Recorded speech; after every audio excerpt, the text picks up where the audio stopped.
Richard Spencer is a self-described white nationalist. He coined the term the alt-right. He believes, among other things, that white people are superior to all other races, and that a diverse, multi-race country will inherently lead to problems like war and racial strife. He has quoted National Socialist literature in the past and denounced the Jews. For some reason, those views ring a bell. Who does that remind me of? Oh, he has also refused to denounce Hitler on numerous occasions and still claims not to be a neo-Nazi. As a result of these insanely racist beliefs, he calls for a stop to race mixing, as well as, and this is real, peaceful ethnic cleansing, which I suppose is to try to convince other races to leave the country. I don't know. Pepe's become kind of a symbol.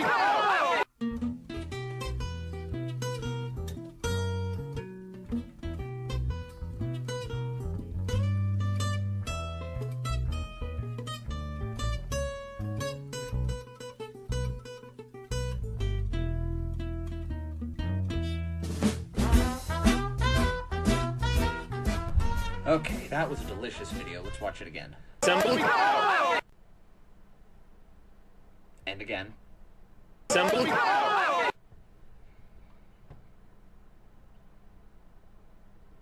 Symbol. Okay, that's enough. One more time.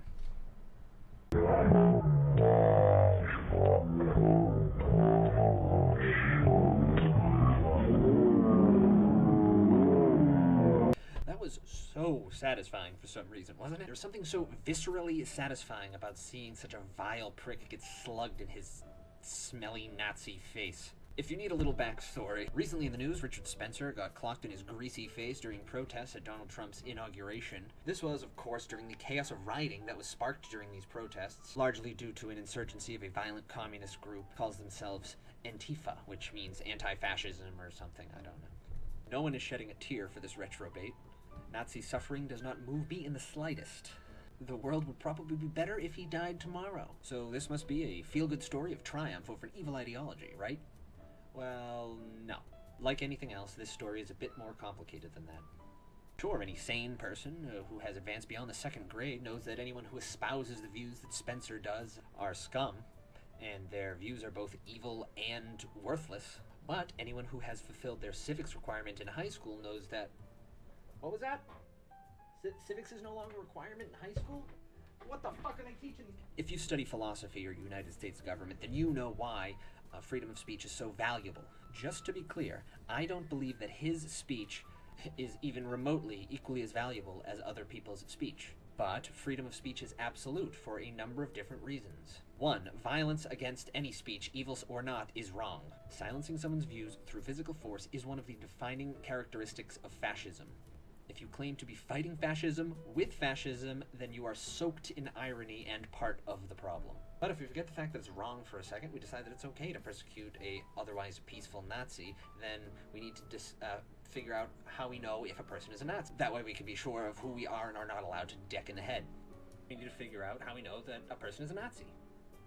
We can either A, make the world like Twitter and have society generally decide who is and is not acceptable to punch, but then we inevitably have mob justice. I am already scared of making an off-color joke on Twitter, because that has historically ruined people's lives as a mob of self-righteous Twitter followers try to destroy you and get you fired from your job and whatever. I cannot imagine what life would be like if it was socially acceptable for that kind of mob justice to use actual violence against people, just based on them saying things that most of society finds reprehensible.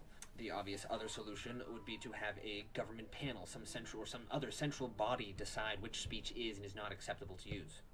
Government could persecute Nazis themselves, or they could just not persecute people who deck Nazis in the head. I hopefully don't have to explain, but this is terrible too, for a number of different reasons. How do they decide who qualifies as a Nazi? Richard Spencer claims not to be a Nazi, so is he cleared? Well, he holds about, I'm going to say 90% of the views that the Nazis held during World War II, so he would probably qualify. But then again, he's calling for peaceful ethnic cleansing, which seems like a wholly different thing than what the Nazis originally did. So perhaps punching him wouldn't be okay. I mean, he's not, after all, calling for violence or anything like that. But what the hell is peaceful ethnic cleansing? I mean, it's absurd. Whether, like, he's going to be able to convince people to just move out of a country that they lived in. That's absurd. Maybe it's just a guy, something to make him look more moderate so he doesn't come off as a crazy person and he actually believes in genocide. So I guess in that case, a panel would say that's probably okay to punch him in the head. Well, then that would be tantamount to thought crime. And I don't know if we should start persecuting people for thought crime. I would definitely be persecuted. Either scenario is a scary thought to me, because more and more there's this increasingly loud group of people, college liberals and things like that, that are calling everyone under the sun Nazis. Anyone who's right of Karl Marx is a Nazi to them. Even journalists and some celebrities are unfairly calling people Nazis. People are even going so far as to call our president, Donald Trump, a Nazi, which is a pretty big fucking stretch. I mean, we're being reasonable. I don't expect him to be reasonable. But with that trend, pretty soon it'll be acceptable to punch anyone who accidentally uses the wrong pronoun for an androgynous toddler. I feel like I've gotten off topic. The third reason why freedom of speech is so valuable is because it allows controversial ideas to be discussed. Freedom of speech is meaningless if we can only discuss universally accepted ideas. This right is not enshrined in the US Constitution so that they can talk about the weather. Freedom of speech is valuable so we can openly talk about controversial subjects. In the 1600s, Galileo theorized that the Earth revolves around the sun. This, among many of his other theories, was considered blasphemous. His views were probably considered more offensive to the people of his time than Nazism to people now. Galileo's rulers tried to silence him. They arrested him. They brought him to court. They even at one point got him to take back the things that he said about the Earth revolving around the sun. We start to silence speech that we find blasphemous, then there's nothing stopping people from trying to silence other ideas that they deem dangerous, but that might have some value to them. Why am I spending so much time on this? I don't fucking know. I was arguing with someone on Facebook, which seems to be all I know how to do anymore. He was trying to tell me it's perfectly acceptable to normalize punching Nazis in the face. I mean, I was actually legitimately surprised because not only does he seem like a smart person, but there were actually other people taking his side. Apparently there are a lot of people trying to legitimize this now. These people, they lack this sort of rule-based morality that I already outlined earlier. Their arguments had these utilitarian justifications. Utilitarianism is the moral philosophy that people ought to be trying to do the greatest good for the greatest number of people. As a result, utilitarianism argues the morality of any action is based on its intended results. So, in utilitarianism, it doesn't matter how you do something necessarily, so long as you get it done and it increases the overall good in the world. It sounds like a good philosophy, but I reject it wholly, but that's a topic for a totally different video. So he was essentially arguing that Richard Spencer and Richard Spencer's speech has only negative value in the world. That, and he feels that Richard Spencer is tacitly encouraging violence. Therefore, it would be a tacit benefit to hurt him and other Nazis. Obviously, there are more abstract problems to this that I already outlined earlier, but how about that?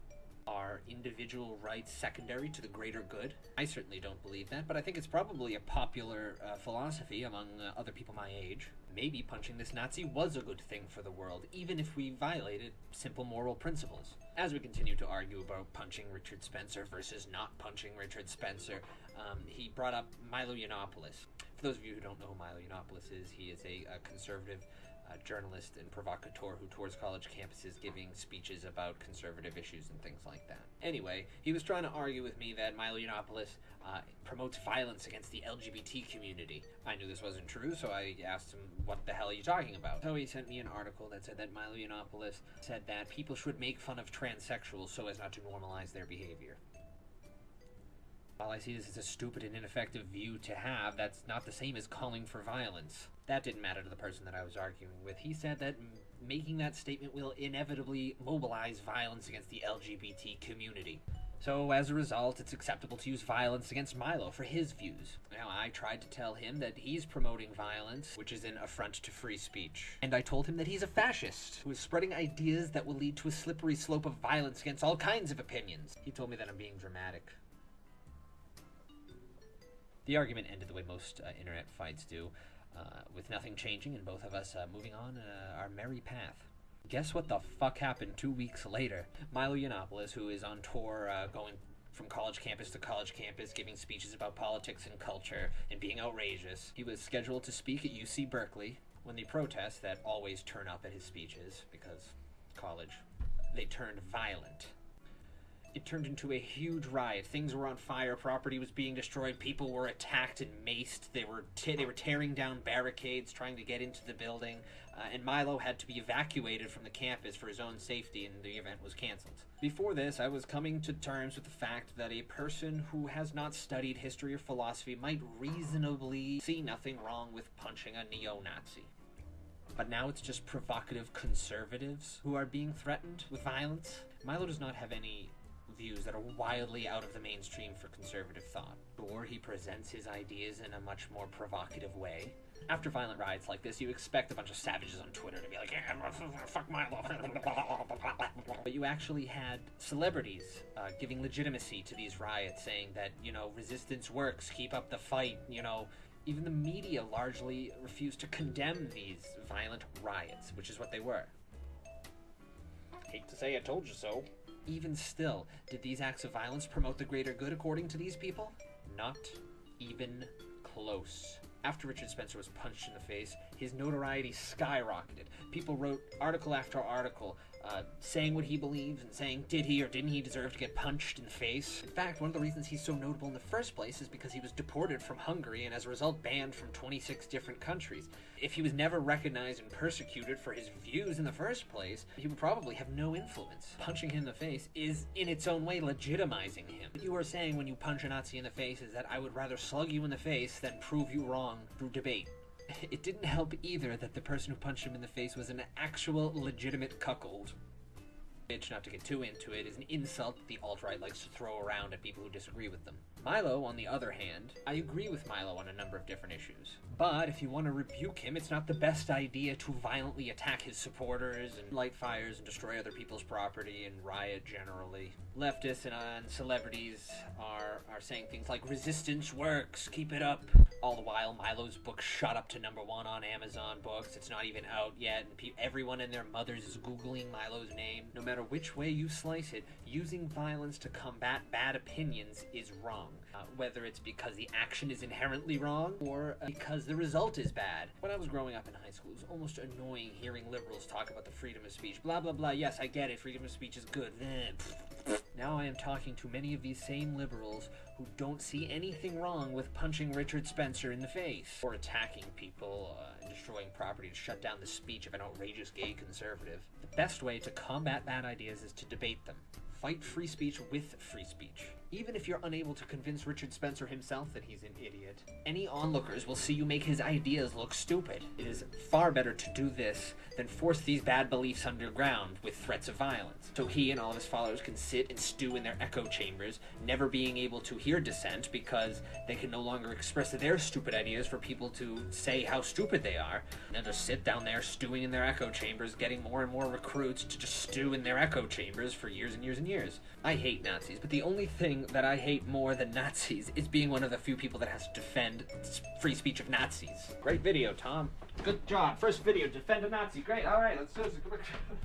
Thank you for watching. I would love to hear your thoughts in the comments. There's so much more on this topic that I left untouched. If you got anything at all from this, I would appreciate a like.